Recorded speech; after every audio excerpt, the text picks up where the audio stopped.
그러면은 면접을 볼 때 보통 어떤 식으로 면접을 진행하나요? 정도? 너무 부럽더라고요. 오래오래 할 거예요. 키는 사랑입니다. 안녕하세요, 아이입니다. 네, 오늘은 저희가 상현점에 왔어요. 선혜쌤과 함께 오늘은 뭘 해볼 거죠, 채영쌤? 오늘은 강사님의 인터뷰를 해볼 거예요. 네, 어떤 인터뷰를 해볼 거냐면 사실 저희 채영쌤이 지금 필라테스 강사를 준비를 하고 있어요. 여러 가지 필라테스 강사님들에 대한 궁금한 점들이 되게 많으실 텐데 선일쌤과 함께 이야기를 해보면서 궁금했던 점들을 풀어보는 시간을 한번 가져볼 거예요. 자, 먼저 첫 번째 질문 한번 해볼게요. 필라테스 강사는 어떻게 하는 거죠? 거기서 이제 뭐 커리큘럼 모르겠어요. 필라테스 강사는 어떻게 할 수 있는 거죠? 해부학에 대한 시간이라던가 뭐 기구별로 대한 수업에 대한 일정이 있는데 그걸 이제 확인해 보시고 마음에 드는 곳에 가서 자격증 취득하시면 됩니다. 그 협회마다 약간 그 커리큘럼이 조금씩 달라. 네, 그런 조금씩 거죠? 다르기도 하고 금액별로 되게 다양해서 이제 좀 고민하시면서 선택하시는 게 좋을 것 같아요. 참고로 저희 센터에도 이제 강사님들께 자격증과 교육을 하고 있는 협회가 있습니다. 네, 그러면은 센터에서 이제 그 자격증을 받아서 네. 수업을 할 때는 뭐 그냥 그 자격증을 땄던 센터에서 바로 취업이 되는 건지 궁금하실 것 같아서. 그런 경우도 있긴 한데 저 같은 경우는 그렇게 하지 않았고 이제 다른 곳에 면접을 봐서 이제 일을 시작을 하다가 여기 센터에서 자리를 잡게 되었습니다. 그러면은 면접을 볼 때 보통 어떤 식으로 면접을 진행하나요? 센터마다 다를 수 있는데 보통 보시는 거는 수업을 하면서 어떤 동작에 대한 설명을 어떻게 설명을 하는지 그걸 좀 많이 보시는 것 같아요. 그래서 초보 선생님들 같은 경우는 아직 그 말에 대한 그 동작에 대한 설명이 약간 좀 부드럽지 않아서 좀 고민스러운 부분이 있긴 한데 그거는 이제 계속적으로 말을 하면서 그리고 또 연습을 통해서 많이 좀 길들이시면은 훨씬 더 말을 할 때 조곤조곤하게 정확하게 설명이 좀 될 것 같아요. 수업을 시뮬레이션을 하면서 면접을 보는 거군요. 네. 알겠습니다. 말로는 되게 어렵겠죠? 아니요, 괜찮아요. 채영쌤, 다음 질문 가볼까요? 또 뭐가 다음 궁금하세요? 질문은 많은 분들이 되게 궁금하실 것 같은데요. 필라테스 강사님의 평균 수입이 어떻게 될까요? 와, 솔직히 이게 아마 제일 궁금하실 것 같아요. 지금 영상을 보시는 분들은. 저 같은 경우는 굉장히 열심히 하여서 저도 자격증 열정을 다해 하고 있습니다. 역시. 근데 이거는 이렇게 선혜쌤 같이 이제 좀 이제 베테랑이신 필라테스 강사님들이 되시면 수업을 많이 드리기 때문에 가능한 일이고 센터에서 본인이 얼마나 잘해서 수업을 많이 받느냐에 따라서 수입이 많이 달라지는 것 같네요. 자, 다음 질문 해주세요. 필라테스 강사의 장단점이 있을까요?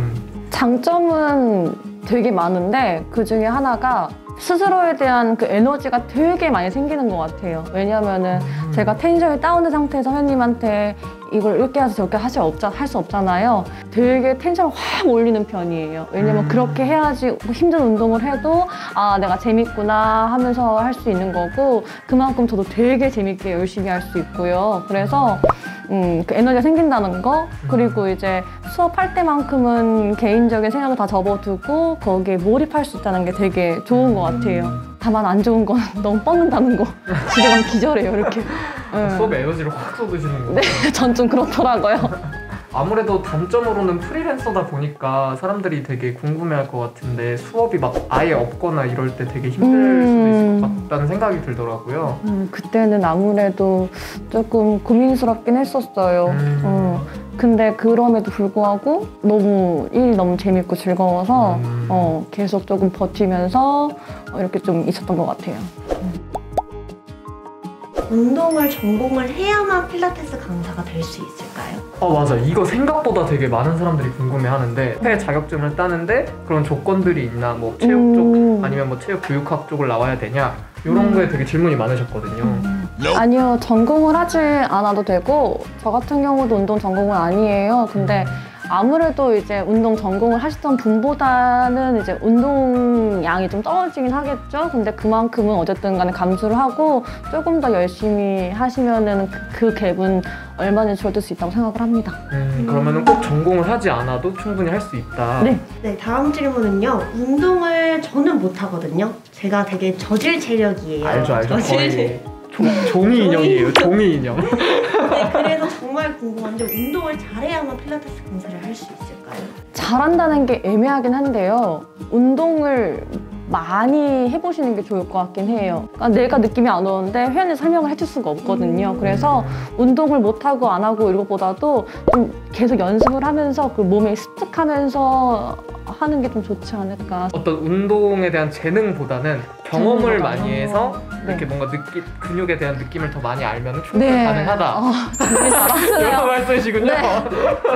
하실 수 있대요. 네. 맞아요. 종이 인형 화이팅! 그리고 다음 질문은요. 전임 강사님과 프리랜서 강사님의 차이점, 그리고 장점, 단점. 전임 강사님은 아무래도 시간대가 딱 정해져 있다 보니까 그 시간대만 일을 하면 되니까 되게 규칙적이라는 건 되게 좋은 것 같긴 해요. 그리고 그 안에서 수업이 없을 때에도 운동을 또 할 수 있다는 거. 단점 같은 경우는 뭐 있을까요? 이 일을 하는 데에 있어서? 뭐 프리랜서에 비해서 되게 자유롭지 못하다라는 건 있겠죠? 뭔가 아무래도 그럴 수 있죠?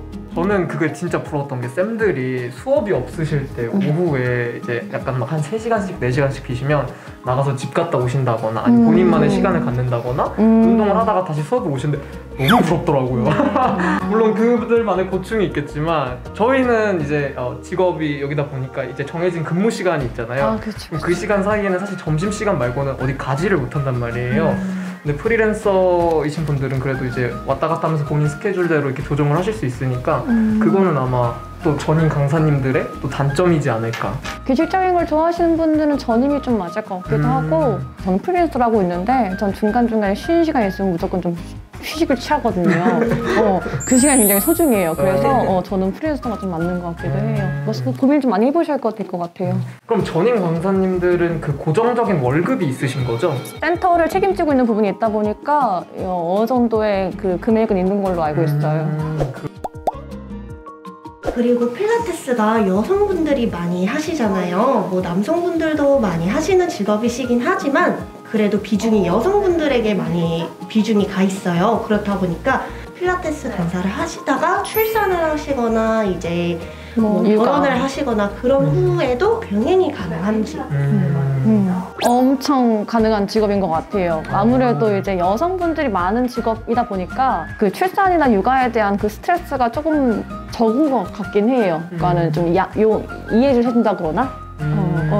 그래서 그 부분은 이제 체력만 되시면 충분히 가능할 것 같습니다. 출산 이후에도 어쨌든 계속 수업을 진행하실 수 있는 네, 그렇죠. 그러니까 몸의 회복기만 조금 돌아온다면 그 과하지 않는 선에서 충분히 할 수 있을 거라고 생각을 해요. 그리고 하고 계신 분들도 봤고요. 저희 센터 같은 경우도 대표님이 또 여성분이시잖아요. 그래서 이런 거에 대한 이해를 최대한 많이 해드리려고 하는 것 같고 저는 그래서 강사님들 중에서 이제 그런 분들도 되게 멋있는 것 같아요. 이제 그 출산 후에 뭔가 임산부 회원님들을 산전산후 네, 그쵸. 산전산후 뭔가 필라테스를 하시는 분들도 출산 후에 원치 않게 약간 살이 찌신다거나 골반이 많이 틀어지시는데 그런 분들의 뭔가 시간을 다시 뭔가 예전으로 되돌려 주신다는 게 되게 멋있는 것 같더라고요. 저는. 보통 강사님들은 은퇴는 언제쯤 하시나요? 제가 제 주변에서 은퇴를 한 번 아직 본 적은 없는데 저는 사실 고민하긴 했어요. 다들 그냥 필라테스 강사라고 하면은 그러니까 젊고 이런 이미지만 생각하잖아요. 근데 저는 오래 하고 싶거든요. 오래 하고 싶어요. 근데 그 개인적인 감정 말고 오래오래 할 거예요. 놓치지 않을 거예요. 몸적인 부분을 제외하고라도 사람을 이제 말로써, 큐잉으로써 행동할 수 있고 움직이게 할 수 있고 컨트롤할 수 있다는 게 굉장히 매력적인 직업이거든요. 그래서 젊지 않아도 충분히 이제 그런 원종미를 가지고 할 수 있다고 생각합니다. 그래서 은퇴 정년기는 딱히 없다고 생각하는데요. 그렇죠. 본인의 뭔가 실력과 그런 게 그렇죠. 녹슬지만 않는다는. 그렇죠. 점점 더 발전할 거니까요. 그렇죠. 꼭 막 몸이 막 꼭 젊은 막 20대처럼 우악 막 이러지 않아도 네, 이렇게 충분히 빡하지 않아도. 큐잉으로 그 사람의 어떤 근육을 움직일 수 있고 이러면 가능하다는 거군요. 그럼요. 좋네요. 네, 강사님들은 보통 저희가 생각하기에는 다 마르고 되게 근육 빵빵하시고 다 그럴 거라고 생각하시는 분들이 계시는데 강사님들의 다이어트를 어떻게 하시는지, 따로 운동을 하시는지. 그러니까 항상 365일 다이어트를 하시면서 사시는지. 마음은 항상 이제 저도 막 근육이 좀 있고 싶고 좀 이제 좀 볼륨이 있었으면 좋겠고 한데 마음은 그렇죠. 근데 항상 집에 가면은 자꾸 치킨 시켜 먹게 되고 치킨은 살아있는. 네. 항상 하진 않는 것 같아요. 마음만. 아니, 우리 강사님들 진짜 웃긴 게 항상 아침에 인바디를 재시고 놀라셔서 그 다음날 이제 좀 운동을 하시다가 또 한 달, 두 달 뒤에 보시면 또 치킨 시켜 드시고 네, 계시고. 치킨은 살아있는.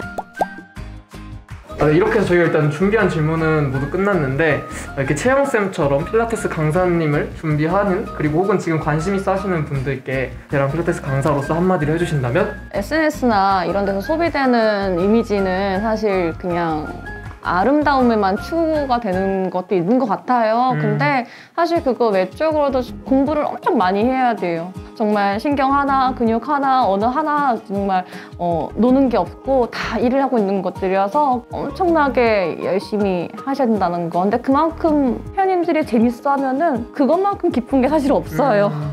엄청 재밌는 직업이에요. 네, 화이팅!